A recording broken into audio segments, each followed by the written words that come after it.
Hey everyone, Mr. Sujano here. In this video we're talking about Nintendo Switch, Launchbox, and PlayStation Vita. Let's get started.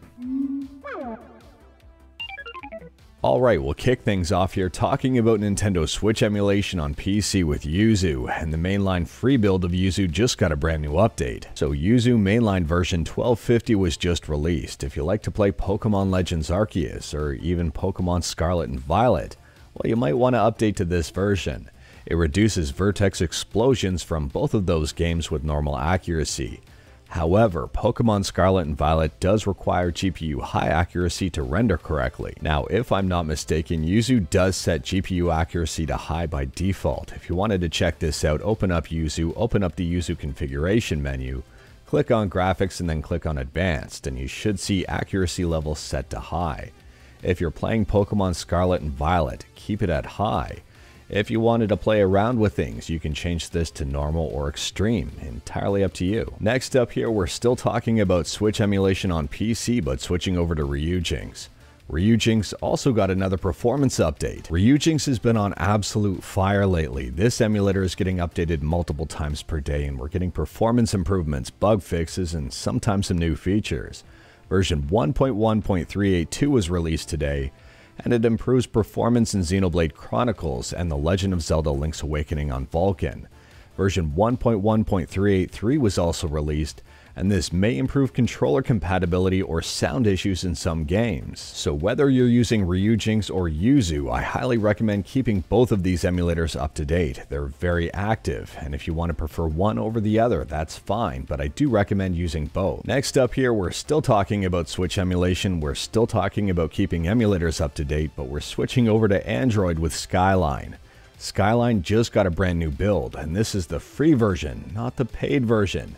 Skyline 1530 was just released, and if you haven't updated Skyline in a while, you might want to pick up this version. Someone has Final Fantasy 15 Pocket Edition up and running on a Poco X3 Pro around 50 frames per second, saying the game is completely playable. TMNT Shredder's Revenge is up and running at a healthy 60 frames per second and looking really good. Devil May Cry 3 Special Edition is up and running at 60 frames per second with some minor graphical issues. And for those of you who like Bayonetta 2, well, it's up and running. It's not full speed on a lot of devices just yet, but at the same time, some people will say this is playable. And speaking about playable, next up here, we're talking about PlayStation Vita emulation on Android with Vita 3K, and this is a very small update. Now, Vita 3K is still not available to the public. It hasn't been released just yet. If you see a Vita 3K APK, chances are it's 100% fake. As far as I know, MacDo is the only one with a working copy of it. And they've got Muramasa Rebirth up and running at 60 frames per second and looking great. Next up, we're quickly talking about Commodore 64 emulation on Mac with Virtual C64. Now, Virtual C64 has been pretty quiet for the last 6 months or so, but we just got a couple of brand new updates, version 4.5 and version 4.5.1, which is probably the one you'd want to pick up if you're using this emulator. Both of these have some bug fixes, some crash fixes, and some minor improvements. And last up here, we're talking about Launchbox. For those who might not be aware, Launchbox is not an emulator. It's a front end for your emulators.